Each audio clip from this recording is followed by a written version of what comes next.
Орой мэндийг хүргээ үзэгчдээ парламент телевизийн аргумент хэлэлцүүлэг нэвтрүүлэг шинэ дугаараар танд хүргэх гэж байна. Өнөөдрийн бидний ярилцах сэдв донор гэсэн сэдвийн дагуу ярилцсан. Студид эрүүл мэндийн хөгжлийн төвийн эдис эрхтнийг шилжүүлэн суулгах үйл ажиллагааг зохицуулах албан дарга Алтан Тулга. За эрхтэн шилжүүлэн суулгуулагчдын холбооны төрийн бус байгууллагын удирдах зөвлөлийн гишүүн Үлзий Баяр нар ажиллаж байна. Орой мэнд. Сайн байна уу? Орой мэнд. Тэгэхээр монголчуудын хувьд гэвэл донор гэдэг сэдв гарч ирээд бас баггүй хугацаа өнгөрлөө шүү дээ. Энэ хугацаанд иргэд донор гэж яг юу юм бэ? Эрхтэн шилжүүлэн суулгуулах шаардлагатай хүмүүс гэж юу юм бэ гэх мэтчлэн маш олон асуултуудтай тулгарч байна. Тэгэхээр хамгийн ихний асуултыг донор гэж юу юм бэ гэсэн асуултаар эхлэе да.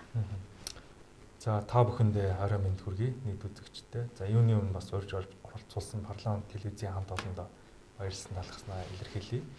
За тэгэхээр өнөөдрийн хэлцүүлэгчийн сэдв бол үнэхээр одоогийн байдлаар өнөөдрийн хэмжээнд бол шаардлагатай хэлцүүлэх шаардлагатай юм сэдв байгаа.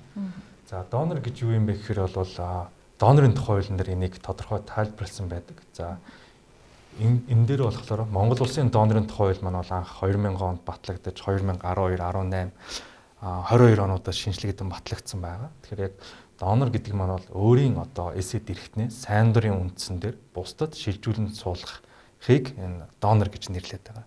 Тэгээд энэ донордоо дотроо амьд донор, амьгүй донор гэж хоёр төрлийн донорын тухай хуулиндаа хэмбэ гэдэг нь бол тайлбарласан байгаа. За олон нийт маань бол өмнө донор гэдгийг юу гэж ойлгодог байсан бэ гэхээр ер нь бол та бүхэн чинь бүгд мэдж байгаа цусны донор гэж бол олон нийт бол бүгд ойлгодог байсан. За энэ маань бол одоо бол цусны донороос гадна эрхтний донор буюу амьд, амьгүй буюу тархины хөлтэй донор гэдэг ойлголтууд маань бол гарч ирсэн байгаа. За тэгэхээр манай улсын хувьд эрхтэн шилжүүлэх шаардлагатай хүлээлгийн жагсаалтанд байдаг одоо иргэдийн нийт тоо нь одоо хэд орчим хүмүүсийг эрхтэн шилжүүлэх хүлээгээд байж байна. Тэгэхээр эхлээд одоо иргэн маань элэг юм уу, элгэний дутагдaltaй ч юм уу, хавдартай ч юм уу тий, бөөрийн дутагдaltaй ч юм ингээд бөөр шилжүүлэн суулгуулах шаардлагатай, эсвэл элэг шилжүүлэн суулгуулах шаардлагатай гэсэн одоо эмчээсээ сонслоо гэхэд бол хамгийн ихний ээлжинд бол хамгийн хурдан хугацаанд орох боломжтой нь бол амьд донор байгаа. Амьд донор гэж хэм бэ гэхээр донорын тухай хуулиндаа заасан байгаа. Нөгөө эмчлүүлэгч юм маань нэг өсөндөө энгийн үгээр хэлэх юм бол эмчлүүлэгч юм маань гэр бүлийн гишүүн байна гэж заасан байна. За гэр бүлийн гишүүн хин юм бэ гэхээр гэр бүлийн тухай хуулиар гэр бүлийн гишүүн гэж хэн гэдгийг бол тайлбарласан гурван заалт байгаа. Нэг өсөндөө би эмчлүүлэгч байлаа гэхэд миний одоо ах トゥ хамаатан садан надад донор болж болно гэсэн үг. Эсвэл одоо гэрлэгчийн бас ах トゥ хамаатан судан буюу одоо манай эхнэрийн талын бас ах トゥ хамаатан садан надад донор болох боломжтой гэсэн үг. Энэ нь бол зөвхөн амьд донор дээр яригддаг. Тэгэхээр амьд донор бол заавалчгүй энэ гэр бүлийн гишүүн буюу ямар нэгэн холбоо хамаарал бүхий хүн донор болох боломжтой гэсэн үг. Тэрнээс биш одоо найз нөхөд ч гэдэг юм эсвэл гудамжинд явж байгаа нэг хүнээс шууд зөвшөөрөл аваад донор болгочих бол амьд донор дээр энэ бол ямар ч яригдах боломжгүй байгаа.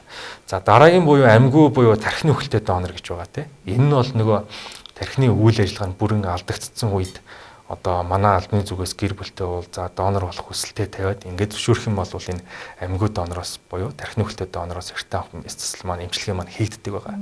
Тэгээд үндсэн энэ хоёр төрлийн донороос хийгддэг. Тэгэхээр эхлээд бол амьд донороос гэр бүлийн хүрээнд хайгаад үнэхээр боломжгүй байх юм бол манай албан дээр байдаг нөгөө амьгүй буюу тархины хөлтэй донороос эртэн шилжүүлэн суулгуулах шаардлагатай иргэдийн хүлээгч гсаалт гэж байгаа. Энэ дээр маань хүлээгч гсаалт нь бүртгүүлээд хүлээж иж болдог. За өнөөдрийн байдлаар гэх юм бол яг улсын хэмжээнд 1000 гаруй иргэдийн донорын хүлээгч гсаалтанд байж идэг. Харамсалтай нь бол та бүгд мэдж байгаа жилд нөгөө нийлэгний дутагдал, бөөрийн дутагдал маань ямар хүнд өвчин билээ те. Харамсалтайгаар бас энэ хүлээж авах хугацаанд бас насваралтууд манай жил ирэхт болсон бол нэмэгдээд яваад байгаа юм.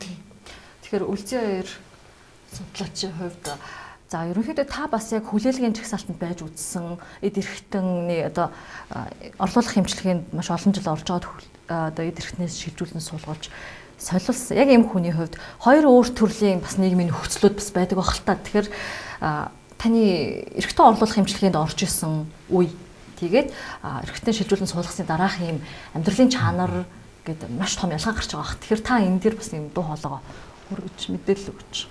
За сайн байцгаана уу. парламент телевизийн үзэгчдээ энэ өдрийн мэндийг хүргэе. За Монгол улсад 2006 оноос байнгын диализ буюу бөөр орлуулах эмчилгээ эхэлсэн байдгийг. За би бол 10 оноос гемодиализ эмчилгээнд орж эхэлсэн. За энэ үед гемодиализ эмчилгээ өөрөө хүртээмж муутай, чанар бас тиймэрхүү дагалдах эм тариа нь орж ирээгүй маш их асуудлууд тулгамддаг байсан. За тэгээд энэ их замыг туулаад тэгээд дараа нь бөөр шилжүүлэх эмчилгээ хийлгээд энэ хоёрын хооронд асар их ялгаа бий. Амьдралын чанар үнэхээр сайжирдаг. За тийм. Би 7 хоногт 3 удаа 4 цагаар очиод цусаа шүүлгээд даралтаар нэгсээд тийм ээ.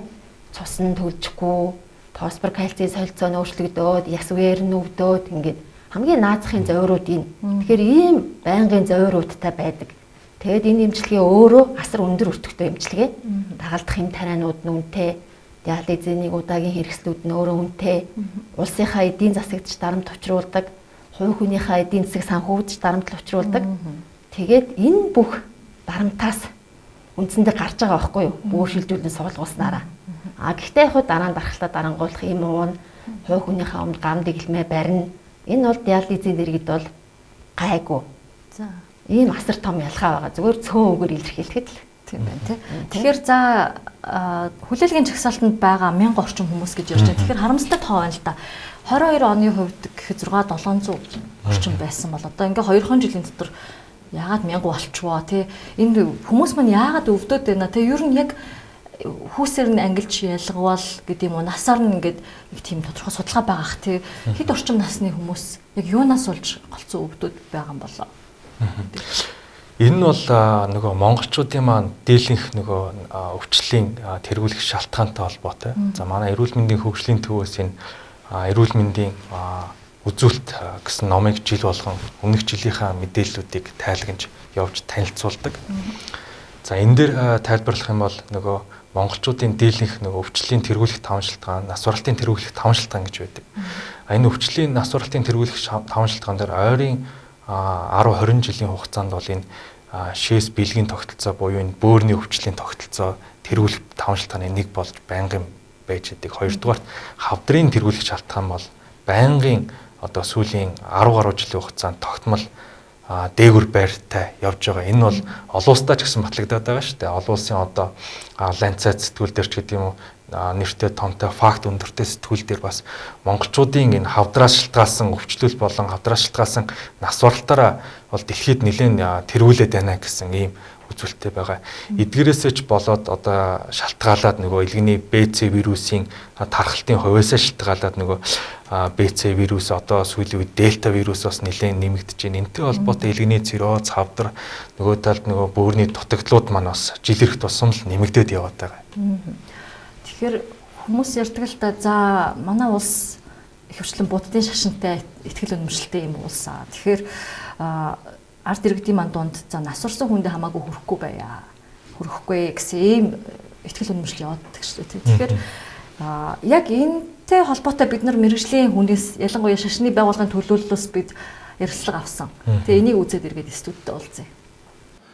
За тэгэхээр бурхны шашин дээр нь өглөг гэдэг зүйлийн тухай их гардаг. Аюулгын өглөг гэж нэг өглөг байгаа юм. За тэр нь болохоор ер нь альва нэгэн амтан аюул оцолд орох юм уу, эрүүл мэнд янз бүрийн байдлаар одоо хохиролд орсон ийм тохиолдолд тэр хүний одоо амь насыг аврах, уртасгах тэгээд эндээ одоо өглөгч байд юм уу, эсвэл одоо ямар нэгэн байдлаар аратан амтан юмд ингээ баригдсан байх юм бол тэрнээс нь одоо салгах нэг ясандаа тэр хүнийг амар амгалан байлгах ийм нэг өглөг байна.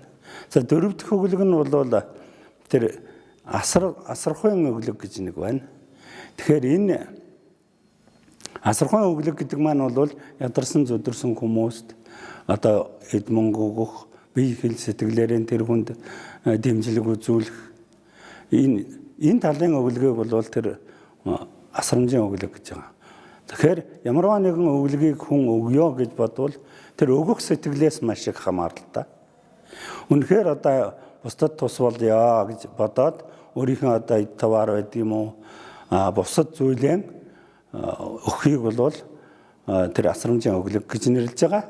Тэгэхээр Бурхны шашны үүднээс аваад үзэх юм бол өглөгийн энэ одоо дөрвөн зүйлээс хоёрт нь бол одоо багтчмаар санагдж байгаа. Эд эргэтнээ одоо бусдад өгөх гэдэг нь. Тэгээ аль хоёр нь таарч болох вэ гэхээр тэр аюулгүйн өглөг гэж. Амь насанд нь аюул учирсан тохиолдолд тэр хүний амийг аврахын тухайтад өөрийнхөө одоо биеийн ч өгч болно, эд эсүүдэн ч өгч болно. Тэгэхээр бусад амьтан ядарсан зүдэрсэн байхад тэрнийг асрамжлах сэтгэл орж ирж. Тэгээ асрахын тухайтад тэр хүн өөрийнхөө одоо эд эсийг юм уу аливаа нэгэн зүйлийн өгөх нь бол бас тэр хамгийн одоо чухал өглөгийн нэг болдог. Энэ зөв байж чадвал бас өглөг одоо эд эс эсвэл одоо эд эргэтнээ өгөхөд тэр буруудах юм чи бас нэг байхгүй.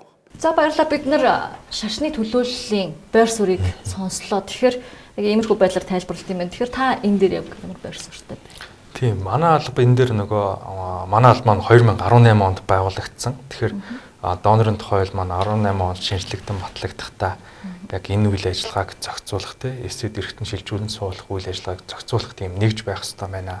Энийг маань эрүүл мэндийн хөгжлийн төвийн дэргэд энэ эсэд эргэтэн шилжүүлэн суулгах үйл ажиллагааг зохицуулах албыг 2018 онд байгуулсан. Тэгэхээр манай албаны үйл ажиллагааны гол зорилго маань улсын хэмжээнд, үндэсний хэмжээнд энэ эсэд эргэтэн шилжүүлэн суулгах үйл ажиллагааг зохицуулах, зохион байгуулах, хянах, мэрэгжил арга зүйр хангах гэсэн чиг үүргийн хүрээнд ажиллаж идэг. Тэгээ энэний маань гол үйл ажиллагаа буюу энэ амьгүй буюу тархины хөлтэй донороос одоо эргэтэн шилжүүлэн суулгах үйл ажиллагааг зохицуулах ийм юм байгаа. За бид 18 оноос өнөөдрөх хүртэл бол нийт 11 мянган гаруй одоо дуудлага мэдээллийг одоо донор эмнэлэг буюу нөгөө амьгүй буюу тархины хөлтэй донор илрүүлээд байгаа эмнэлгүүдээс өдөр бүр уцтаа за боломж доноргийн кейс вэ нөө ямар хуу байна гэдэг тулгамж байгаа асуудал юу вэ гэсэн байдлаараа хандсанараа 290 гаруй тархины хөлтэй боломж донорыг илрүүлээд байгаа. Тэгэхээр энэ 290 тархины хөлтэй боломж илрүүлэхийн тулд өнөөдрийн байдлаар бид нийт улсын хэмжээнд нөгөө амьгүй буюу тархины хөлтэй донор илрүүлээд байгаа тархины хөлт тодорхойлох багийг бид нийт 21 эрүүл мэндийн байгууллага тархины хөлт тодорхойлох багийг байгуулан ажилласан байна. За тэгэхээр одоогийн байдлаар бол улсын хэмжээнд бүх аймаг дүүргийн нэгдсэн эмнэлэг, бүсийн онцлогын эмчилгээний төв, тусгай мэрэгжлийн төв эмнэлэг, одоо 1-р эмнэлэг, 2-р эмнэлэг, 3-р эмнэлэг ч юм уу, гэмтэл зох судлалын үндэсний төв ч гэдэг юм уу, бүх улсын эмнэлгүүдтэй бид энэ тархины хөлт тодорхойлох багийг байгуулах гэдэг ойрын хугацаанд ажиллаж байгаа. Тэгэхээр энэ тархины одоо үхэл маань шалтгаан гэх юм бол нөгөө тархины цус харавтаа шалтгаалсан нэг бол бас лаварын шалтгаантай тархины гэмтэлд хүрээд ингээд тархины үхэлд хүрсэн ийм үндсэн хоёр шалтгааны үндсэн дээр тархины үхэлд хүрдэг гэж үздэг. Тэгэхээр тархины үхэлтэй донор гэдэг маань нэг тархины үхэлтэй донорын арга гэрээс зөвшөөрөл авахын тулд ямар уншдаг даван туулт. Ерөөсөө бас арга гэрээс нь зөвшөөрөл авдаг бах. Энэ процесс нь яаж явагддаг? Тийм. Тэгэхээр яг манай алба өнөөдрийн хүртэл одоо энэ үйл ажиллагааг гол зохион байгуулаад байгаа юм. Тэгэхээр бид нөгөө нэг тархины үхэл тодорхойлох багаасаа мэдээлэл авчлаа. За ингээд тархины үхэлтэй боломж донор байна гэх юм бол бид нар очиж ажиллаа Эхлээд тэр хүн маань эмчилгээ үйлчлэгээ амнаас аврах үйл ажиллагаагаа явуулсан юм гүм үү гэдэг тухайн эмнэлэг дээр нь очиж үзээд тухайн эмнэлэг нь одоо ямар эмчилгээ хийсэн юм, мяцал хийсэн юм уу, яасан юм бүх юун дүрм журам стандартын дагуу явсан юм гэдгийг үзээд дараа нь за энэ тархины үхэл нь батлагдсан болвол одоо энэ хүн маань яг боломж донор гэж үзээд нөгөө нэг бас боломж донор болгон маань бас тэнцчдэггүй нэг юм шалгууртай байдаг. Ягаад тэгэхээр донор маань бас тодорхой хэмжээний эрхтний үйл ажиллагаа бол эрүүл байх шаардлагатай. Тэгэхээр нөгөө илгэний БЦ вирус гэдэг юм уу, сүрье, тэнбүү, догч гэдэг юм уу, иймэрхүү халдваргүй байх ёстой, бусад эрхтний үйл ажиллагаа хэвэн байх ёстой гэдэг юм. Ингээд шалгуураар хасагцсаар байгаад 72 яг шалгуур тэнцэн тархины үхэлтэй боломж донор байгаад байна. Тэгэхээр энэ 72 тархины үхэлтэй боломж донорын гэр бүл болгонтойгоо уулзалт зохион байгуулад нөхцөл байдалтай танилцаад тархины үхлийн танилцуулаад дараа нь гэр бүлийнхэн яаж хүлээж аваа. Ер нь бол эн чинь маш хүнд уулзалт болно л доо.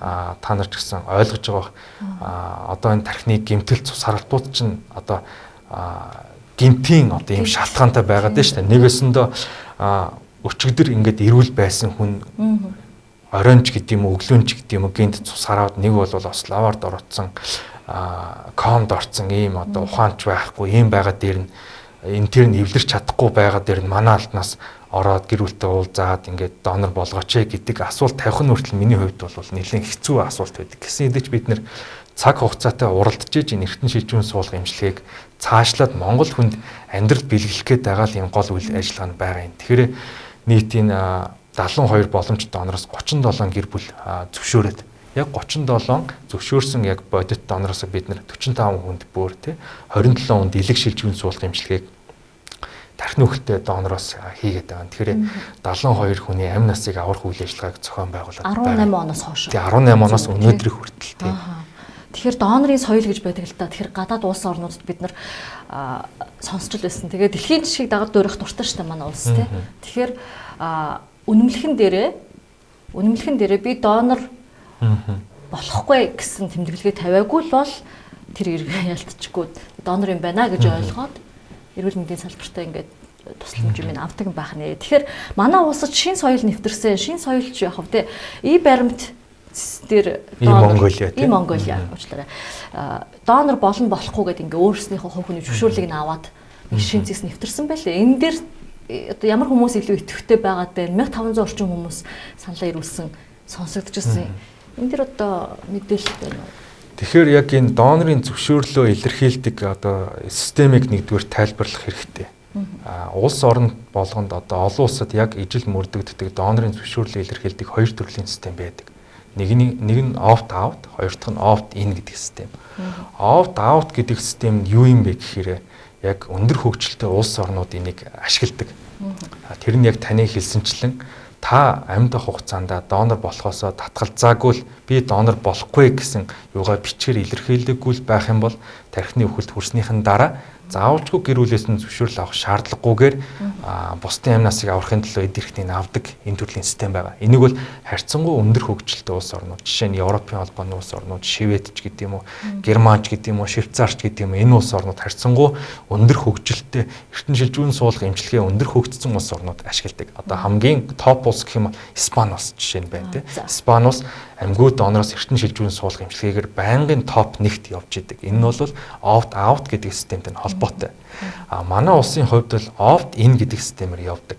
Opt in гэдэг систем нь юу юм бэ гэхээр хувь хүнийх нь эрхэн дээр нь тийм тулгуурлаад та амьд хугацаанд одоо донор болохоо илэрхийлсэн. Эсвэл тархины үхэлд хүрснийхэн дараа нь заавалжгүй хамгийн ойр дотных нь гэр бүлийн гишүүдээс нь танилцуулаад зөвшөөрөл авсны дараа л энэ эрхтэн авах нийслэл маань хийгдэг байгаа. Тэгэхээр энийг бол ер нь улс орон эртэн шилжүүн суулгах эмчилгээ хөгжиж байгаа улс орон болон opt-in гэдэг системээр явдаг. Цаашлаад ойрын хугацаанд олон нийтийн эртэн шилжүүн суулгах эмчилгээ ойлголт дээшилсний дараа opt-out гэдэг систем рүү орох нь бол зайлшгүй шаардлагатай байна. Тэгэхээр бид нэр ойрын хугацаанд бол opt-out гэдэг систем рүү орно. Гэхдээ яг одоогийн байдлаар бол opt-in гэдэг системээр явж байгаа. Тэгэхээр энэ opt-in гэдэг системээр одоо яг таны хэлсэнчлэн e-Mongolia системээр бид нэр санхүү мэдээлэл технологийн төв болон access систем, за эрүүл мэндийн хөгжлийн төвтэйгээ хамтраад бид нэр e-Mongolia-тайгаа хамтраад аль болох иргэдэд чирэгдэл учруулахгүйгээр одоо орчин үед цахим шилжилттэй холбоотой e-Mongolia аппликейшнээрээ холбоо дамжуулаад донорынхон картыг авъя гэсэн захимжуултыг хийсэн юм байна. Тэгэхээр одоо иргэн зүгээр e-Mongolia аппликейшн руу ороод үйлчлэгээдснээсээ донорын зөвшөөрөл гэж хайх юм бол донорын зөвшөөрлийн хүсэлт гэсэн үйлчлэг гарч ирнэ. Тэн дээрээ ороод тодорхой хэмжээний шалгууртай донорын хуулийнхаа дагуу насны доод хязгаар маань 21 нас гэж заасан байгаа. 21 наснд хүрээгүй байх юм бол харагдахгүй. 21 наснд хүрсэн байх юм бол энэ хараад яг өөрөө биедээ шийдвэр гаргасан уу гэдэг өөрөөх нь чеклүүлээд ингээд зөвшөөрөх юм бол донорын карт нь одоо e-Mongolia аппликейшн дээр бичиг баримт руу орох юм бол одоо миний иргэний үнэмлэх захимаар харагдаж байна. Жолооны өмнө харагдаж байна. Гадаад паспорт харагдаж байна. Үүнийх нь ард дээр донорын карт маань харагдаж идэг. Энэ системийг бид захимжуулж чадсан байгаа даа. Тэгэхээр одоогийн байдлаар нийт 2500 гаруй иргэдийн e-Mongolia картаар донорын карт авсан байгаа. Энэ бол цаашдаа 500 гэдэг бол бас сайн явсан байна. Тийм, энэ цаашдаа улам нэмэгдэх юм хандлагатай байгаа даа. Тэгэхээр олон нийтийн хандлага бол бас харьцангуй дээшлээд нэмэгдээд зөв ойлголтыг олон нийт маань мэдээд ирж байна л гэсэн үг байгаа даа. Тэгэхээр донорын соёлд суралцж байна. Тэгэхээр үлцэн баяр гишүүнээс асууя. Ер нь бол хүмүүсийн хандлага байдаг шүү дээ. За би ингээд ар гэрийнхэн хин нэг хайртай дотны хүнийг хөндүүлэхгүй одоо донор болгохгүй гэд явж идэг. За тэгэхээр шашны төлөөлөгч түрүүн тайлбарлалаа шүү дээ. Хамгийн дээд өглөг буюу байна. Энийг бид нар бас төр ёс шашнаа хүндэтгдэг иргэдийн хувьд бас хүлээж авах цаг нь болчихжээ гэж харж байна. Тэгэхээр яг өвчтнүүдийн дунд ч юм уу иргэдтэй илүү туулж чардж байгаагийн хувьд хүмүүсүүдийн үзэл бодол байрсаар өөрчлөгдөж байна уу? Та юу гэж харж байна? Ер нь бол бас энэ нэлээд хугацаа шаарддаг юм байлээ л дээ. Одоо сая Алтан талга даргын хэлсэн Испани ихэд амьгүй донороор дэлхийд тэргүүлдэг. Энэ улс бол маш олон жилийн бэлтгэл хийсэн. Бүх салбараараа дамжуулаад урлагаараа, соёлоороо, боловсролоороо, шашнаараа тэгээд өөрөө бас Европын хөгжсөн орн шүү дээ. Хөгшин Европын хөгжсөн орн тий. Тэгэхэд л маш олон жилийн бэлтгэл хийсэн. Манайд ч мэдээж энэ шаардлагатай. Ер нь бол хүний хөгжлийн индекс өндөрсөх тусмаа эргэтэн шилжүүлэх хэмжлэгээ нэмэгдэж идэг гэсэн юм зөв тогтол байд юм билээ. Тэгэхээр энийгээ дагаад манай олон нийт ард иргэд энэ талаар мэдлэг мэдээлэлтэй болж эхэлж байгаа. Цаашдаа ч энэ нь бол нэмэгдэнэ гэдэгт би итгэлтэй байдаг. Тэ. Шашны төлөөллүүдээс харахад том өглөг буй ингэлээ. Нөгөө талаас шинжлэх ухааны талаас харахад донорын шинэ одоо соёл дэлхийн нийт нэвтэрсэн байна. Тэгэхээр энэ ямар ч асуудалгүй байх нэ. За энэ соёлын гэрэлтэй холбоотой мэдээлэл түгээхтэй холбоотой асуултыг Алтан тулга даргаас асууя. Эрүүл мэндийн хөгжлийн төв үүсгэн байгуулагдаад 2018 оноос хойш бас багагүй хугацаа туулсан байна. Энэ хугацаанд яагаад манай 3,500,000 иргэд маань донорын талаарх мэдээлэл болон бусад мэдээллүүдээс юм ангид хол байгаа юм бэ? Тэгэхдээ нэг инфлюенсер ч юм уу нэг пэйж, сайт мэдээлэл гаргаад маргааш нь бүх монголчууд мэдчих жишээ нь. Тэгэхээр энэ нөгөө мэдээлэл түгээх, соён гэгэрүүлэх ажиллаж яхан дутуу хийгээд байна уу гэсэн шүмжлэл байна. Тий. Энэ тал бол мэдээж хөлөөн зөвшөөрч байна. Тэгэхээр манай алба 2018 онд байгуулагдсан. Яг өнөөдрийн байдлаар бол 7 хүний бүрэлдэхүүнтэй ингэж ажилладаг. За жишээ нь яг манайхтай ижилхэн бусад улс оронд манайхтай ижилхэн чиг үүргийг хэрэгжүүлдэг төрийн байгууллага ямар хүн хэмжээнд ажилладаг гэх юм бол Солонгос улсад гэх юм бол үндсэн 3 төрийн том байгууллага зөвхөн эргэтэн шилжүүлэн суулгалттай холбоотой үйл ажиллагаа зохицуулж идэг. За CODA гэсэн Korean Organ Donation Agency гэдэг үндсэн том байгууллага ажиллаж байна. Энэ нь бол тэр сургалт хүний нөөц чиглэлтэй ч гэдэг юм уу одоо эргэтэн оны мэс заслын зохион байгуулалттай холбоотойг нь зохицуулж байна. За дараагийнх нь COTRI гэж байна. Korean Organ Transplantation Registry гэдэг байгууллага. Энэ нөгөө хүлээгч хсаалт, эргэтэн хуваарлалт, нэгдсэн бүртгэлийн мэдээний сантай холбоотой үйл ажиллагааг зохицуулж байна тий. Нөгөө талдаа CONOS гэдэг бас байгууллага ийм нэг байгууллага нь л одоо хамгийн багадаа 50 одоо хүний бүрэлдэхүүнтэй ингэж ажиллаж байх жишээтэй. Америкт гэх юм бол мужийн тогтолцоотой учраас бүр мужаараа үндсэн UNOS гэдэг том байгууллага дотор ингээд салбарлаад муж болгон дээр нэг нь зохицуулах төвүүд байдаг. Ингээд энэ үйл зохион байгуулж байна. Бид нэр 18 онд байгууллагадад өнөөдрийн хэмжээнд 6-7 хүнийхээ бүрэлдэхүүнд бол айлгуулах сайн ажиллаж байгаа гэж бид үгнэж байгаа. Гэхдээ энийг бол улам цаашдаа нэмэгдүүлэх шаардлагатай байгаа. Энэ дээрээ ч гэсэн бид нэр олон нийтийн одоо мэдээлэл түгээх ажил дээр бол бусад хүмүүстэй хизээж хамтарч ажиллах ямар ч хүмүүстэй тэр ямар ч инфлюенсер байна уу, ямар ч сурвалжлагч байна уу, одоо телевиз юм уу, сонин сэтгүүл, радио байна уу, бүх төрлийн хүмүүстэй бид нар хамтарч ажиллахад бол 100% бэлэн байдаг тий. Тэгэхээр бас өөрсдийнхөө бас нийгмийн хариуцлагын хүрээнд бас олон нийтэд мэдээлэл зөв ойлгохыг энэ үйл ажиллагааг дэмжих үүднээсээ бас манайхтай хамтарч ажиллаач гэж уриалахар байгаа юм. Харамсалтай нь манай зарим одоо салбарууд ялангуяа кино урлагийн салбарууд бас яг эргэтэн шилжүүлэн суулгалт донорын талын ойлголтыг бас жоохон яг хөө тэр кино бол уран сайхны хэтрүүлэгтэй кино байгаа ч гэсэн яг ийм чухал субъект буюу энэ донорын ойлголт эргэтэн шилжүүлэн суулгалтын ойлголтын талаар зөв мэдээлэл түгээгээч л гэсэн хүсэлтэй байгаа юм. Жишээ нь зарим кинон дэр одоо бөөрийн донор болоод одоо нэг мөнгө төгрөгийн шаардлага гарлаа гэхэд бөөрийн донор болоод $30,000 үнэлээд 3 найз ингээ бие биендээ өгч байгаа киноч гэсэн байж байгаа шүү дээ. Энэ киноноос гарлаа гэхэд дараа нь манай алба руу ирээл бөөрийн донор болдог гэж штэ мөнгө авъя би тиймний донор болоод энэ ирж явах жишээтэй.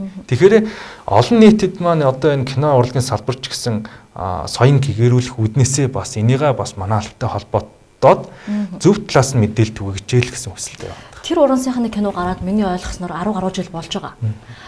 Тэгээ хөнгөн entertainment чиглэлээр кино хийгээд өнгөрсөн баг л та. Тэрнээс хойш тасралтгүй бөөрийн донор болно гэсэн зарууд явж байгаа. Тэгэхээр бид нар дэлгэцэн дээр одоо харна. За мөнгөний хэрэг гарсан, шаардлага гарсан тул бөөрийн донор болёо гэсэн юм зарууд байна. Маш олон заруудыг бид нар зүгээр хоёрхан үг хийгээл хайхад маш олон зарууд байж байгаа. Туршилт хийгээд бид нар манай телевизийнхэн холбогдож үзсэн. За та яг үнэхээр бөөрийн донор болоход бэлэн байна уу? Яагаад ингэж байгаа вэ гэхээр өрөнд орсон байна. Нөхөр нь тоглоом тоглосон байна.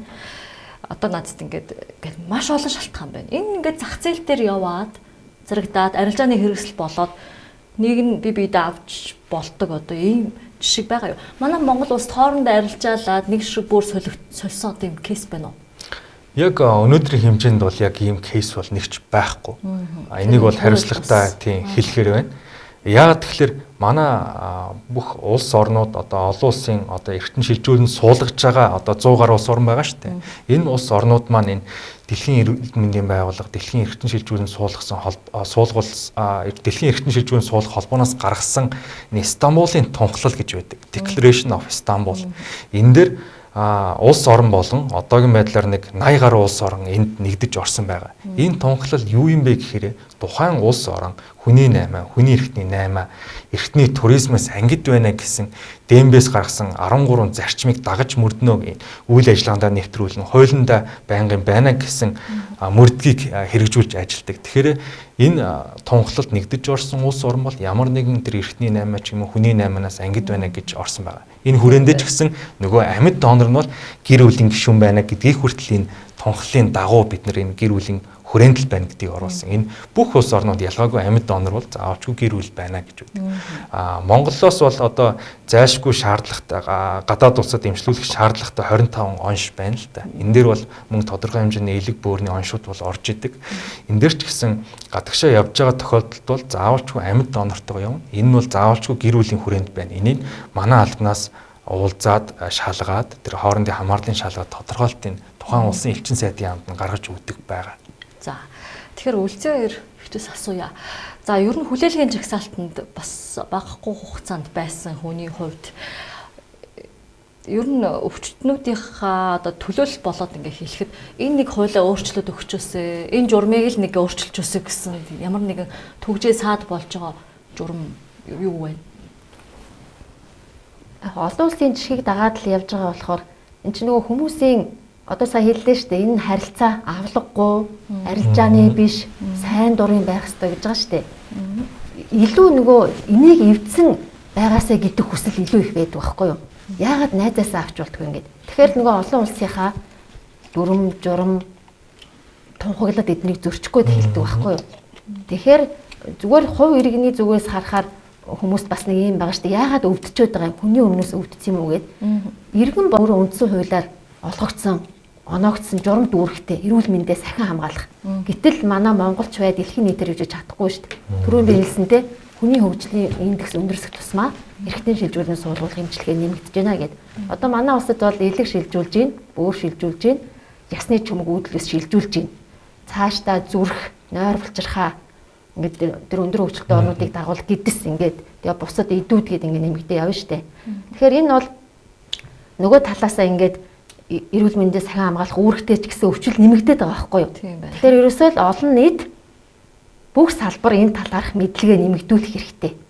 Цогцоороо салбараараа нийлж ажиллаад энэ эмчилгээг урагшлуулах хэрэгтэй л гэж би боддог. Хувь ханыхаа үднээс ч би өөрөө эргэцүүч хуульч мэрэгжилтэй. Тэгээ өөрөө энэ өвчнийг ингээд даван туулаад энэ харилцаанд ингээд оролцоод нэг эдис нь олоод явж байгаагийн хувьд үүрэг гүйцэтгээд явж байгаагийн хувьд бүхэл хүн одоо энэ талаарх мэдлэгээ дээшлүүлэх хэрэгтэй. Үүрэг хүлээсэн, хуулиараа үүрэг хүлээсэн байгууллагууд нь эндээ оролцох хэрэгтэй. Засгийн газар нь, эрүүл мэндийн яам нь, сэтгүүлчт нь, боловсролын байгууллага нь, урлаг соёлынх нь мэдлэгээ нэмэгдүүлж энэ үйл ажиллагаанд оролцсон. Тэгээ бүхэл хүмүүс энэ үйл ажиллагаанд айл болгонд л одоо эрхтний дутагдaltaй хүмүүс байж байна. Илгэний дутагдaltaй. За манай бөөр бол нэг давуу тал нь бөөр орлуулах эмчилгээ гэж байдаг. Түрүү ярьсан тийм ээ, гемодиализ, хевлийн диализ. Эрхтэн бөөр шилжүүлэгч өөрөө бөөр орлуулах эмчилгээ шүү дээ.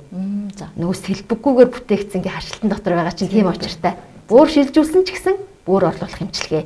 Элэг шилжүүлсэн ч гэсэн элэг орлуулах эмчилгээ. Тийм. Тэгэхээр ингээд энэ талаар олон нийт бүх хүмүүс мэдлэгээ дэвшүүлбэл энэ эмчилгээ цогцоороо урагшлнаа гэдгийг л уриална би. За тэгэхээр донорын тухай ярилцъя. За амьд донорыг бол тодорхой ойлгомжтой. Гэр бүлийн гишүүд болон ойр дотны хүмүүс байх нэ.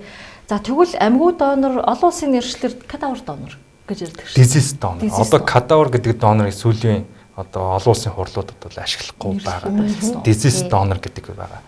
Disease donor гэдэг дотор маань бас хоёр байна. Brain dead donor буюу тархины үхэлтэй донор. За circulation dead donor буюу зүрхний үхэлтэй донор гэсэн хоёр төрлийн донор бас. Тэгээ нийлүүлээд disease гэж байгаа байхгүй юу? Тийм үү. Тэгэхээр энэ доноруудыг маань одоо шал танихгүй хүн эд эрхтнээ өгөөч гэд ар гэрт нэрлээ хүнд уулзалтуулдаг гэж ярьлаа шүү дээ. Тэгвэл яагаад зөвшөөрөх ёстой юм бэ? Сүүлийн үед яг нэг уг хэлэхэд нэг нэлээд томхон маргаанууд гараад байна. Энэ нэг үл ойлголцол яваад байна уу? Яг юу болсон бэ? Энэ дээр одоо ойлголтын зөрүүнүүдэд арилгахад бас юу хийх хэрэгтэй юм бэ?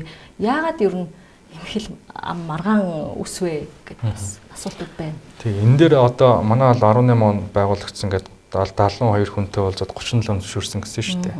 Ингээд үлдсэн нөгөө 35 хүн маань ямархуу байдлаар татгалзчихва. Яагаад татгалзва гэдгийг бид судалгаа хийж үзсэн. Энэ дээр тодорхой хэмжээний шалтгаанууд байна тий. Төрөний таны хэлсэнчлэн тодорхой мохор сүсгийн шалтгаантууд байна. Монголчуудын дийлэх нөгөө мэс хөрөхгүйгээр нутаглуулмаар байна гэдэг дийлэх шалтгааны улмаас татгалзж идэг. Тэрч байтугай одоо эмнэлгийн нас баралт одоо эмчлүүлэгч маань эмнэлэгт ингээд ямар нэгэн байдлаар шалтгааны улмаас нас барсан тохиолдолд тухайн хүнийг яагаад нас барсан, ямар эмчилгээ хийгээд нас барсан, ямар оншоор нас барсны гэдгийг заавалчгүй нөгөө задлан шинжилгээ хийж иж баталж нотолж идэг.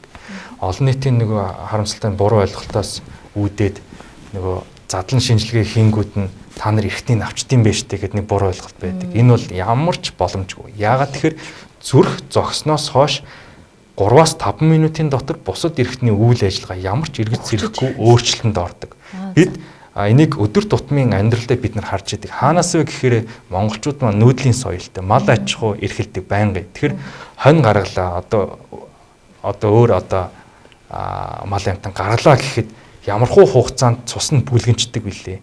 Ямархуу махан царцдагч билээ ч гэдэг юм уу. Цус бүлгэнлэл гэх юм бол тэр бусад зүрхч нь хамгийн гол үйл ажиллагаа нь бусад эрхтэн рүүгээ цусан хангамжаар хангах л үүрэгтэй шүү дээ. Тэгэхэд зүрх ажиллагаал болонгууд бусад эрхтнүүд цусан хангамж байхгүй боллоо дагаад цусны бүлгэн үүслээ ямар ч ажиллах боломжгүй болчихдээ. Тэгэхээр тэр сошиал дээр одоо цогцсыг тончлооч гэдэг юм уу тий. Нэг бол задлан хийнгээд авчдсан байлээ шүү дээ. Энэ бол ямар ч боломжгүй ийм л юм байгаа. Тэгэхээр энэ яагаад олон нийт ийм байна гэхээр нөгөө л нэг бусад гадаад улс орны дотоодын кинон дэр нь нөгөө гараад байгаа учраас энэ байгаад болоод байгаа юм биш үү гэж олон мессежийг өгöd байгаа учраас олон нийт тийм л ойлгохтой. Тэрнээс биш бол зүрх зогсдол бол ямар ч тэр эрхтний үйл ажиллагааг ашиглах боломжгүй байгаа. Тийм ч учраас тархины үхэл гэдэг маань одоо тархины цусан хангамж ямар ч эргэж сэрэхгүйгээр өөрчлөлтөнд орсон л энэ үеийг хэлж байгаа байхгүй. Нэгээсэндээ бид нар calmed байж гин гэж ярьдэн штэ. Тэр маань нөгөө амьсгал зүрх судсын хэмлэлээр удирдах байгаа үйл ажиллагааг хэлээд байна. Тэгэхээр энийг багжийн болон багжийн бус шинжилгээний тусламжтайгаар онцлоод байгаа юм. Багжийн гэдэг нь одоо тархины бид нар эхо гэж ярьдаг тий.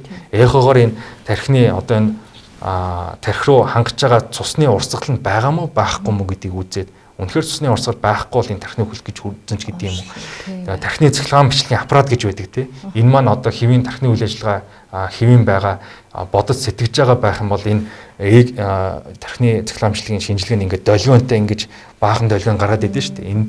Энэ гардаг тархины үхэлд хүрсэн бол энэ ямар ч долгионгүй ингээд зураас байдалтай гардаг ч гэдэм үү. Багжийн бус гэдэг нь одоо хэвийн рефлексүүдийг үзээд байгаа юм тий. Одоо хүн ингээд нүдэндээ ингээд хүрэхэд нүдээ анивчдаг рефлексүүд хэвийн рефлекс байна. Ямар нэгэн одоо гарн дээр нь дарах, хумсан дээр нь дарахад өвтгөн тий. Энэ өвтгөхөд ямар нэгэн хариу үйлдэл үзүүлдэг ч гэдэг юм уу. Өөрийн амьсгал байна уу гэдгийг үздэг ч гэдэг юм уу тий. Энэ бүгдийг нь үзээд тархины үхэлд хүрсэн үү гэдгийг нөгөө нэг баг маань тодорхойлоод байгаа юм. Ингээд баг тодорхойлсны дараа л энэ тархины үхэл бүрэн батлагсны дараа эртэн шилжүүлэн суулгах маань бол хийгдэт байгаа юм. Тэгэхээр яг олон нийтэд төр сошиал дээр байгаа буруу ойлголтыг ер нь бол залруулах нь бол манай албаны үндсэн үүрэг байгаа. Тийм байна. Тэгэхээр донор болж шийдвэр гаргаж байгаа одоо донорын арга гэрийнхэнд хүндэтгэл үзүүлээд ямар нэгэн байдлаар дэмжлэг тусламжч байдаг юм уу? Ямар нэгэн зүйлийг өгдөг үү? Талархлаа яаж илэрхийлдэг юм бэ? Тийм. Тэглгүй яг бид нар энэ тархины үхэлтэд донор болж байгаа одоо тэр талигаач та түүний гэрийнхэнд нь хамгийн том хүндэтгэлийг үзүүлж идэг. Та нар сошиал орчноос ч гэсэн харж ирсэн байх. Бусад улс орнд тархины үхэлтэд донор болж байгаа яг эргэтэн авах мяцаас руу орж байгаа энэ honor walk гэдэг байгаа юм. Хүндэтгэлийн одоо алхаа юм уу, цуваа гэдэг нэрлээд байгаа юм. Энийг бус улс оронд манад ч гэсэн ашиглаад ирсэн байгаа. Тэр маань одоо тархины үхэлтэд донор боллоо гэхэд эргэтэн авах мяцаас руу явж явах энэ үед нь бүх энэ тэр эмнэлгийн эмч ажилчид бүгд гараад тодорхой хэмжээний мэхийж хүндэтгэл үзүүлээд ингээд тэр үн чинь ягаад тэр хамгийн том баатарлаг үйлсийг хийж байгаа байхгүй хамгийн буянтай хамгийн багадаа л олон улстай бол 8 хүнд амьдрал биелгэлнэ гэж үзэж байгаа. Тэгэхээр энэ бол хамгийн том баатарлаг ийм үйлс хийж байгаа энэ хүнд бүх ажилчид эмч сувилагч бүгд хүндэтгэл үзүүлээд ингээд хамгийн хүндэтгэлээ үзүүлдэг. Тэр ч байтугай бид нэр эргэтэн авах мяцаас дуусны дараа тий хамгийн одоо тэр косметик ойдлороо тэр нөгөө нэг хамгийн одоо гэрийнх нь харахад хамгийн одоо эвтэхнэр мяцаслын одоо тэр хөрцөө хааж инч гэдэг юм уу те одоо яг хүн харахад яг л өмнөхшгөө байгаа байдалд нь оруулснаггүй юу гэдгийг манай албанаас шалгаад үзээд ингээд гэр бүлд нь бид ингээд хүлээлгэж өглөө нөгөө зөвшөөрөл өгснийхэн дагуу бид нар хийнэ нийт эрхтнийг авлаа ингээд та бүгдээ ингээ хүлээлгэж өгч гинөө та бүхэндээ баяр талхснаа илэрхийлье гэж хүлээлгэж өгдөг. Үүнээс гадна бид нар яг 18 онд өнөөдрийг хүртэл бид нар гэр бүлтэй уулзаад ингээд явж байхад нэгэнт монголчууд маань бас тий элэг нэгт монголчууд маань аль болох ямар хуу байдлаар туслаж болох вэ гэдгийг бид нар нэлээд бодож байгаад бусад улс оронд ямар хуу нөхцөл байдал байдгийг гэдгийг нэлээд судалжсны үндсэн дээр жишээ нь Солонгос улсад донор болсон амьгууд донор болсон иргэдтэй оршуулгын тэтгэмж байдлаар тодорхой хэмжээний мөнгөнд тэтгэмжийг өгдөг. Манай улсад бол яг энийг хуулийн шинжилтийнхаа хүрээнд бид тархины үхэлтэд донор болсон тохиолдолд нөгөө оршуулгын тэтгэмжийг өгөх асуудал маань яригадаад дэмжигдээд батлагдсан. Хамгийн ихний батлагдсан маань бол нөгөө нийгмийн даатгалынхаа хүрээнд нийгмийн даатгал төлдөг бол оршуулгын тэтгэмжийг олгоё гэдээ ярьдаг. Иргэд маань бүгд мэдж байгаа. Монгол улсын иргэн даатгал төлсөн иргэн маань нас орсон тохиолдолд 1 сая төгрөг авдаг, оршуулгын тэтгэмж авдаг байсан. Энийг бид нэр хуулинд нь өөрчлөлт оруулаад донор болсон тохиолдолд 3.5 дахин нэмэгдүүлсэн буюу 3 сая 500 мянган төгрөгийг оршуулгын тэтгэмж байдлаар иргэдэд яг амьгууд донор болсон гэр бүлийн хүнд нь одоо ямар ч бидний оролцоо байхгүй нийгмийн даатгалаа юм уу талаас нь олгож энэ юуг батлагдсан. Дараагийн юутай холбоотой нэмэлт одоо өөрчлөлт орсон нь даатгал төлсөн бол энэ оршуулгын тэтгэмж нь даатгалын сангаас олгогдно. Даатгал төлөөгүй байх юм бол эрүүл мэндийн сайдын дэргэдэх дэмжих сангаас энэ олгодё гэсэн юг батлуулж чадсан байгаа да. Тэгэхээр одоо бид нар бол даатгал төлснөөс эсгээс үл хамааран ямар ч байсан тэр гэр бүлийн гишүүнд хамгийн багадаа оршуулгын тэтгэмжинд зориулаад 3 сая 3.5 сая төгрөгийг олгодог асуудал маань шийдэгдсэн байгаа. Тэгэхээр одоо нөгөө донорын тухай маань би түрүүн хэлсэн хамгийн эхлээд хэлсэн дээ цусны донор, эрхтний донор маань хамт зохицуулагдаад явж байна. Тэгэхээр одоо бид нар энийг салгах шаардлагатай. Тийм, ер нь бол салгах шаардлагатай. Яагаад гэхээр цусны донор гэдэг маань одоо хүн цусаа өглөө ямар нэгэн амьнаас эрсдэх ямар ч аюул байхгүй ийм үйл ажиллагаа. Амьд донор боллоо тодорхой хэмжээний амь эрсдэх аюултай. Амьгууд донор боллоо тодорхой хэмжээний. Хоёр энэ хуулийн маань концепц нь өөр. Тэгэхээр бид нар энийг яалчгүй хоёр салгах шаардлагатай байна. Тэгэхээр цусны донорын тухай бол эргэтэн эдээ шилжүүлэн суулгах эмчилгээний тухай бол хоёр бигдаасан хууль болгож салгая гэсэн юм маань удахгүй өргөн баригдаад хилцэгдээд явах байхаа. За ойлголоо. Тэгэхээр үлцэн хоёр танаас асууя. За эд эргэтэн орлуулах эмчилгээ аппаратанд ордог хүмүүс байдаг тийм. Энэ хүмүүс маань одоо ерөнхийдөө тоон нэмэгдэж гин үү, залуучууд байна уу? Яг юунаас болж эд эрхтний дутагдалд ороод байна? Та юу гэж харж байна? Зөвлөгөө өгөөч жишээ нь хамгаалах боломжтой юм уу?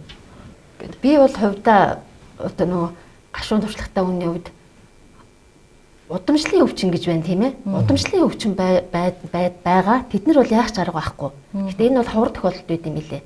Бөөрийн тухайд ер нь урьдчилан сэргийлэх боломжтой гэж би өөрийнхөө хувь хүний зүгээс хардгийг. Энэ бөөр чи өөрөө цус шүүдийг эрэхтэн тэгээ хоолоогоо өвдөхгүй, шүдээ хорхоо туулахгүй, ханаад хүрсэнч дор нэмжлүүлдэг, зөв хоололдог, даарч хөрөхгүй байх, зөв хувцлах. Ингээд ийм гам дэглэмүүдийг хувь хүн өөрөө ийм эрүүл байх зөв дадлуудыг эзэмших юм бол харьцангуй урьдчилан сэргийлэх боломжтой гэж би өөрөө хувь хүнийхээ үднээс хардгийг. Тэгэхээр хүн өөрөө л эрүүл мэндийн боловсролоо дээшлүүлэх хэрэгтэй. Тухайн хувь иргэн одоо 10 жил жишээлбэл ерөнхий боловсролын сургуульд эрүүл мэндийн хичээл гэж ордог штеп. Тэр хичээлүүд дээр хүний биеийн анатоми физиологи гэх талаасаа илүүтэй энэ эрхтний яаж эрүүл байх вэ? Тэ бөөрөө яаж эрүүл байх юм? Бөөр ямар үүрэгтэй юм? Бөөр чи өвдчихвэл яах юм? Гэдэг ийм эрүүл мэндийн хичээлийн агуулга тэр талаасаа байвал илүү зүгөө юм байна гэж боддог. Таныг анх яг өвчтөн болоод очиход ойролцоогоор хэдэн хүн байсан бэ? Одоо энэ тоо нэмэгдэж байна уу? Нэмэгдэж байгаа. Анх 2010 онд намайг гемодиализ эмчилгээнд ороход улсын 1-р төв эмнэлэг дээр 20 аппаратанд 140 хүн ордог байсан юм. Энэ байнгын гемодиализ 2006 онд эхэлсэн гэж штэ. Тэгэхээр 2006-аас 2010 оны хооронд ингээд 140 хүн байсан. За тэгээ 14 онд хэвлэлийн диализ гээд бөөр орлуулах эмчилгээний бас нэг төрөл нэмэгдсэн. За ингээд одоо бол 21 аймаг улсын том эмнэлгүүд тэгээ хувийн хвшлийн нэлээд хэдэн эмнэлэгт 300-аад аппаратанд 1500 хүн орж байгаа. Одоогийн байдлаар 1500. Тийм 1500. За хэвлэлийн диализ гээд тэр эмчилгээнд бас 100 гаруй хүн орж байгаа. Тэгэхээр энэ дээр нэмж хэлэхэд юу гэхээр манай албаны зүгээс ер нь яагаад энэ эртэн шилжүүлэн суулгах эмчилгээг хийх гээд байгаа юм бэ? Ер нь заавчгүй нэмжлэг хийх шаардлагатай юм уу? Иргэд энэ ер нь эртэн шилжүүлэн суулгуулах хүртлээр ер нь явах юм уу? Энэ заавал суулгуулах шаардлагатай юм гэдгийг бид нэр судалж үзээд анхны нөгөө одоогийн эрт илрүүлгийг бид нэр 2019 онд зохион байгуулж байсан. Яг албаныхаа хэмжээнд улсын 1-р төв эмнэлэгтээ тодорхой хэмжээний өрчлөн сэргийлэх үзлийг зохион байгуулаад тэнцэнээс 10 гаруй хавдрыг илрүүлээд энэ цаашдаа эмчилгээ зөвлөгөөнд шийдгээд байдгийг явсан. Тэгэхээр иргэд маань ер нь заавалчгүй эртэн шилжүүлэн суулгуулах хүртлээр одоо энийг явах юм уу гэдэг энэ тодорхой хэмжээний шалтгаантай тий. Одоо илгэний БЦ вирусын халдварын шалтгаан байна. Энээс шалтгаалаад тэр илгэний цирроз хавдрууд нь хүндрээд ч гэдэг юм уу.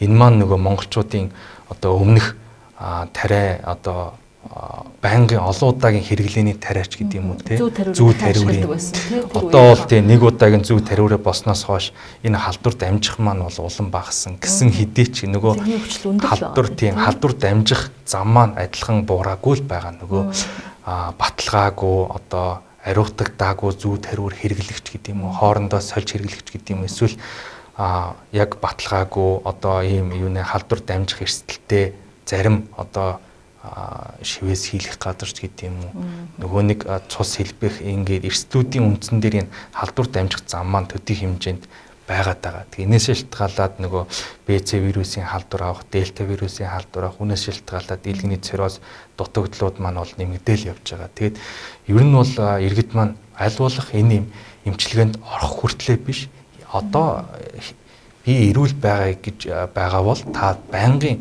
урьдчилан сэргийлэх үйлчилгээнд хамгийн багадаа 2 жил тутамдаа орооч. Эсвэл жил тутамдаа ядаж орооч. Ядаж жил болгон та нэг ходоодны дуран, илгэний эхон, одоо хэвлийн эхонд ядаж орчооч. Тийм цээжний эрдэнэтгэнд нэг үзүүлч хичээл гэсэн нэг юм. Өөрийнх нь төлөөл хандаач хэл гээд байгаа юм. Яагаад тэгэхээр түрүүн манай Үлзэн баяргаа хэлжсэн хүн одоо ямар ч одоо сэлбэг хэрэгсэлгүй л энэ амьдралдаа ирж байна. Тэр ихэд бол бид автомашинд одоо яаж ханддаг вүлээ тий. Жил болгон тос маслын солиулж гин ингээд мөргөлдөхөд ингээд тэрийн Вьетнам засвар дөгөө засуулчих чинь гэдэг юм уу тий. Ингэж байгаа тийм цаг алахгүй арга хэмжээ ингээд аваад байна. Тэрийн зохицуулсан даатгал маатгал хүртэл байгаад байна. Энтэй ижилхэн өөрийгөө та байнгын анхаараач. Тэр эрүүл мэндийн даатгалтай хамрагдаач гэдэг юм уу. Нөгөө нэг одоо үзлэг онцлогоо одоо улсаас зохион байгуулад байгаа урьдчилан сэргийлэх үзлэгтэй л та орооч л гэж уриалах гэдэг. Ингэхийн бол та хавдрыг эхний шатанда онцлох юм бол ер нь бол хамгийн урьдчилан сэргийлэх бүрэн боломжтой. Тэрийг мэс заслын аргаар, мэс заслын бус аргаар хийм, туяа эмчилгээний тусламжтайгаар бүрэн эдгэх боломжтой. Яагаад бид нэр одоо энэ элэг солих эмчилгээний хүрээд байна гэхээр нөгөө 1-р шатандаа биш. Бүр 3-4-р шатандаа онцлогдоод үнэхээр элэг солиулах шаардлагатай энэ хэмжээнд хүрчээд байна штэ л гэдэг. Тэрнээс нэгдүгээр шатндаа онцлогч юм бол та бүрэн эмчлэгдэх боломжтой тий. Энийг л та иргэд олон нийт маань өөртөө одоо анхаарал тавиад хандаачаал гэсэн хүсэлтэй байгаад байна. За энэ дэр нэмж хэлэхэд манай бөөрөн дээр намайг анх орж байхад яг бөөрний өөрийнх нь гаралтай тэгээ бөөрний архаг өвчин архаг дутагдал нэлээд төвийг эзэлдэг байсан юм. Одоо бол нөгөө бөөрний архаг өвчин бөөрний дутагдал төрүүлдэг шалтгаанууд нэмэгдсэн тийм. Чихрийн шижин, артерийн даралт ихсэх гээд тэгээ эднэр ингээд нэмэгдээд байгаа одоо. Ийм сахартай хүмүүс маш ихээр бөөрийн дутагдалд орж бөөр орлуулах эмчилгээнд орж байна. Тэгэхээр яаж сахарын өвчин тусахгүй байх вэ тийм ээ? Нойр улчраагаа яаж хамгаалах юм? Өө зөв хооллоно. Тийм байна. Хөдөлгөөний дутагдлаас сэргийлнэ тий.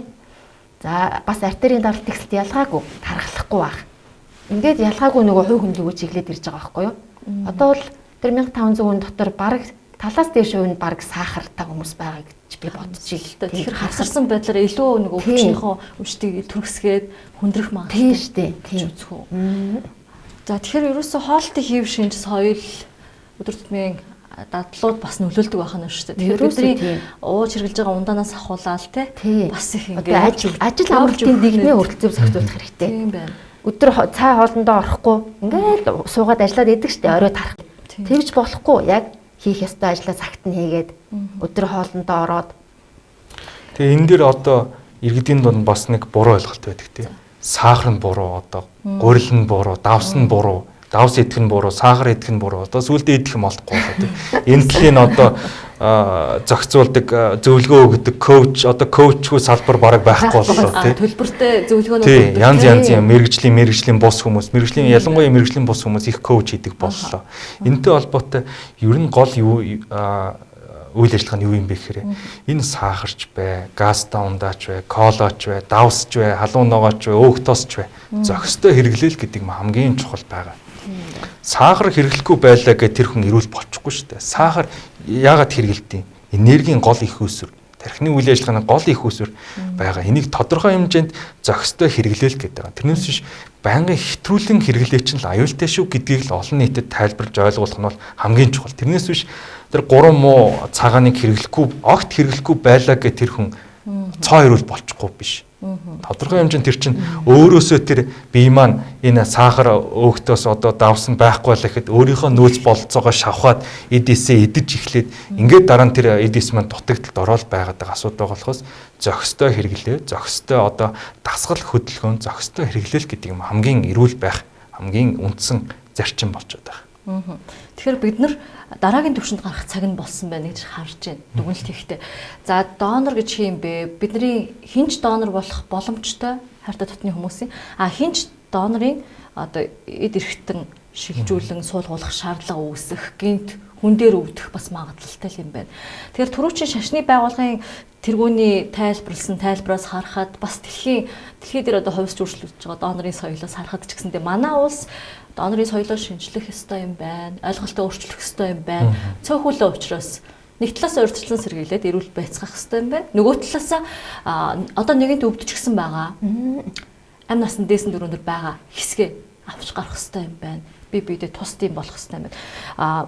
Жохон хатуугаар хэлэхэд хэдхэн хормын дараа ингээд салах ёс гүйцэтгээд тэгээд тухайн донор байж болох байсан хүний бие ингээл юучгүй болол дуустагч гэдэг юм. Ингээ харамсалтай үйл явц болдог шүү дээ. Энийн оронд хин нэгний зүрхэн цохлоод, бүрэн цохлоод мөнхөд цохлох зүрх гэдэг шиг л ийм том буянтай үйл хэрэгт бас иргэн бүр сэтгэл санаагаа бэлдэх мэдээлэл олж авахсан үүрэг тулгарсан байна. Тэгэхээр эрүүл байх үүргээ аль болох биелүүлэхийг хичээх хэрэгтэй. Үндсэн хуулиар олгогдсон журам төгрөг байгаа гэж хэлээд байгаа. Тэгэхээр эрүүл мэндийн хөгжлийн төвийг би баг зэрэг шүүмжлэлтэй ханддаг байсан бол одоо яг миний эргэлзээсээ тайлагдлаа л яагаад гэхээр 6 юм уу 7 хүний бүрэлдэхүүнтэйгээр бас энэ ажлыг 21 аймгийн хэмжээнд аваа явж байна. Тэгээ нэг шин одоо юм салбар шүү дээ. Тэгэхээр эрүүл мэндийн салбарт үүссэн шин салбар хүний нөөцийн хувь цөөхөлөө байна.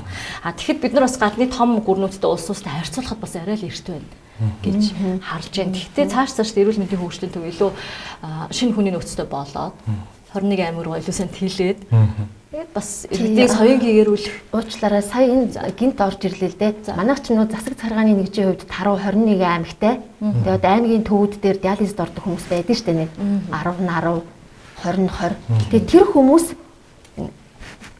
хүлээлгэнд бүртгүүлсний дараа ингээд донор буур гарлаа, донор илэг гарлаа гэхэд авахд бэрхшээлтэй байдаг. Тийм. Тэрийг ер нь бодлогын хэмжээнд зохицуулах хэрэгтэй шүү. Тийм. Энэ дээр одоо жишээ нь надад маш их ирдэг. Одоо жишээ нь Дархан уул аймагт гэдэг юм уу, Хөвсгөл аймаг, Баян-Үлгийн аймагт нөгөө нэг тархины хөлтэй боломж донор гарлаа гэхэд бид нэр яаж авах вэ гэдэг юм уу тийм. Энийг бид нэр одоо зам тээврийн яам одоо бусад яам газруудтайгаа холбогдоод эхний ээлжинд бид нисдэг тэргээр орж нөгөө бусад улс оронд яаж эргэтэн авах зохион байгуулалт гэдэг яг тэрүүгээр зохион байгуулалт гэсэн юуг бол ярилцаад явж байгаа. Нисдэг тэрэгтэй болсон уу?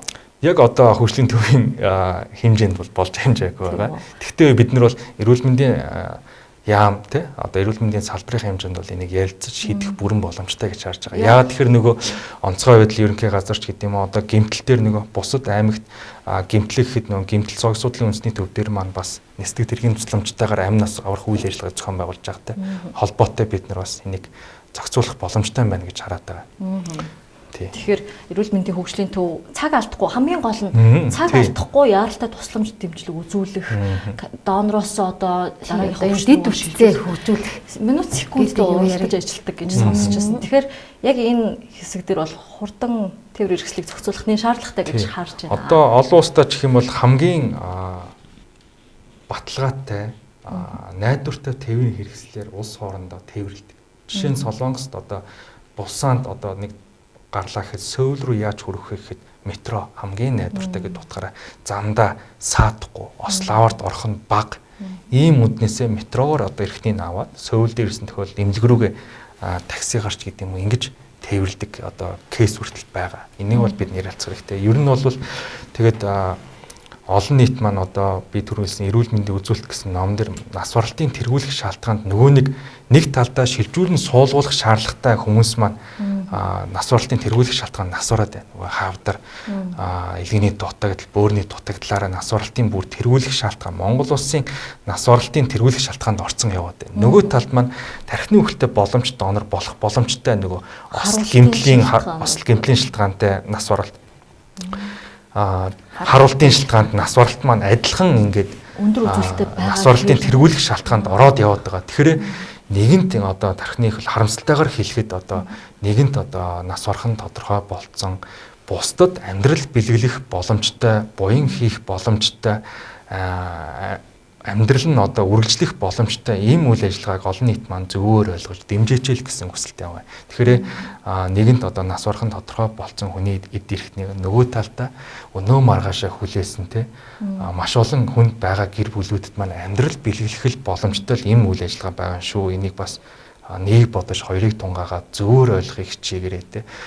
Буруу ойлголт байх юм бол бусад улс оронд ямархуу байдгийг нэг судлаад үзээч. Манад ямархуу одоо нөхцөл байдал байдгийг бид нэр судлаад үзээч л гэсэн тийм л хүсэлтэй байгаа юм. Тэгэхээр манай албаны үндсэн гол одоо үйл ажиллагаа маань Монгол улсынхаа л иргэний амь насыг аврах гэдэг л ийм гол зорилгын тойл яваад байгаа юм. Тэгэхээр энийг маань бас олон нийт маань зөв ойлгоно гэдэгт бол итгэлтэй байна. Тэгэхээр манай улсад хүлээлгийн жагсаалтанд дид эрхтэн нэг донор хүлээж байгаа маш олон хүмүүс ч гэсэн. Одоо жил бүр өсөөд ирж байна тий. Тэгэхээр за энэ жагсаалтууд нь нэгээс эхлээл хойш явах хальтаа 1000 гэж ярьсан шүү дээ тий. Тэгэхээр энэ за донор гарлаа. Аргиж зөвшөөрсөн донор гарлаа. Тэгвэл ямар процесстойгоор өвчтнүүдэд дуудаж шалгуурт одоо дуудаж юу оруулт юм бэ? Дараалал байдаг юм уу эсвэл ингээд нийцлүүдээр үздэг юм болов. Тийм тэрийг бид нэр судалж үзээд мөн л адил нэг олон улстай энэ жишг нь ямар хуу байгаа юм гэдгийг судлаад тодорхой хэмжээний мэдээний сан байх хэрэгтэй байна, програм байх хэрэгтэй байна тийм. Энэ хуваарлтыг одоо хүний оролцоогүйгээр зохион байгуулах нь иргэдэд жээлтэй, бид нар жээлтэй энэ ямар нэгэн хардлага сэргэлт төрүүлэх байх юм боломжтой байна гэж үздэг. Тэр энэ жүднээсээ манай албан дээр нэгдсэн бүртгэл мэдээний сан ажиллаж идэг. Энэ дээр хүлээгч жагсаалт нь нэгтгэдэг. Одоогийн байдлаар 1000 гаруй хүмүүс байгаад байгаа. Тэгэхээр донор гарлаа гэхэд энэ хүлээгч жагсаалтын хүмүүс маань нөгөө нэгдүгээрт эрхтнэрээ бас салах нь байна тий. Хоёрдугаарт эрхтэн бүрээрээ цусны бүлгэрээ мөн хуваарлагдж байдаг. Одоо жишээ нь 1-р бүлгийн цусны бүлэгтээ донор гарлаа гэхэд 1-р бүлгийн цусны бүлэгтээ реципиент буюу эмчилүүлэгчтэй л шилжүүлэн суулгана гэсэн үг. Нэг бол нэгдээ, хоёр бол хоёрдоо суулгана гэсэн үг. Ингээд цусны бүлгээр ангилагдлаа. Дараа нь яг энэ эргэтэн хуваарлтын систем маань яг олон улсын жишгтэйгээр ижилхэн оноо өгөх зарчмаар явдаг байгаа. Хамгийн их оноо авах нь бол бөөрөн дээр гэх юм бол эдний эцлийн тохироо гэдэг бол хамгийн том шалгуур үзүүлэлт. Энэ эдний эцлийн тохироо өндөр хувьяасаа хамаарат оноо нь ихэхээс бага болно. Дараа нь хүлээгч хсаалтанд хүлээсэн хугацаа буюу нөгөө нэгт байна уу, хоёрт байна уу, гуравт байна уу гэдг нь маань тодорхой хэмжээний оноо. Нөгөө нэг гурав дахь нь эмчилүүлэгчийн маань биеийн байдал нь ямар хөө байгаа, амнаас нь эрсдэх гээд байгаа юм, яах гээд байгаа юм гэдэг маань байгаа. Олон улсад маань насны хязгаар юм авч үздэг байсан. Тэр нь бол сүүлийн үед бол болсон. Яагаад тэгэхээр хүн бүр амьдрах хүн бүр тэгш эрэхтэй байх ёстой гэдгийн дагуу залуу хүнд нь заавалчгүй залуу хүнийг өгнө ч гэдэг юм. Залуу хүнийг төрүүлж орно ч гэдэг юм. Өмнө нь бол нэг аль болох нөгөө залуу байх тусмаа оноо өгөх магадлал нь нэмэгдээд явдаг байсан бол энэ насыг бол бид нар шалгуураас хасъя гэдэг болсон. Нөгөө 50-60 настай хүн ч гэсэн амьдрах хэрэгтэй шүү дээ. Тэгэхээр энийг насны хязгаарыг авъя гэсэн аюутай байгаа. Ингээд ямар нэгэн хүний оролцоогүйгээр оноог зарчмаар одоо хамгийн тохирох боломжтой 6 хүнийг гаргаж ирлээ тий. Ингээд ярьлаа гэхэд нөгөө хүмүүс маань яг түрүүний хэлсэн Үлзий баяргын хэлсэнчлэн та нэг цагийн дотор ирээд одоо шинжилгээ өгөх боломжтой гэж шууд ярьдаг. Шөнө орой байна уу, амралтын өдөр байна уу хамаагүй шууд ярьждаг. Тэнгүүд зарим нь бол ингээд за би боломжгүй гэдээ татгалзаж идэг ч гэдэг юм уу те нөгөө яагаад тэгэхээр Архангай аймагт байна, Өвөр хангай аймагт байна ч гэдэг юм ингээд боломжгүй болчдөг. Ингээд тодорхой хэмжээний хүмүүс нь хасагддаг. Тэнгүүд дахиад дараагийн шалгуур нь яг тэр эргэтэн одоо шилжүүн суулгах процессын үед эмчилүүлэгч маань тодорхой хэмжээний халдваргүй байх ёстой. Ханиад том хүрээгүй байх ёстой ч гэдэг юм. Эсрэг биеийн юугүй байх ёстой. Эсрэг бие үүсгэж тэгжиж шилжүүлэн суулгах эмчилгээ маань хийгдчихиж нөгөө шилжүүлэн суулгасны дараа эсрэг биетэй байх юм бол нөгөө нэг хүний бие чинь онцлог те дархлаа нь ажиллаад өө эн чинь гадны биетэй байж тэгээ ажиллагаагүй болгочих гээд байдаг. Тийм учраас энэ дээр тодорхой менежмент бол хийгдчихэдэг. Ингээд шалгуураараа нэг хүн маань сонгодоо тэрэн дээр баг болон манай албаны зүгээс хяналт тавиад яг хүнд нь яахын хүний оролцоогоор бид нар аль болох шудраг байх зарчмыг баримтлаад ингээд сонгогддог байгаа.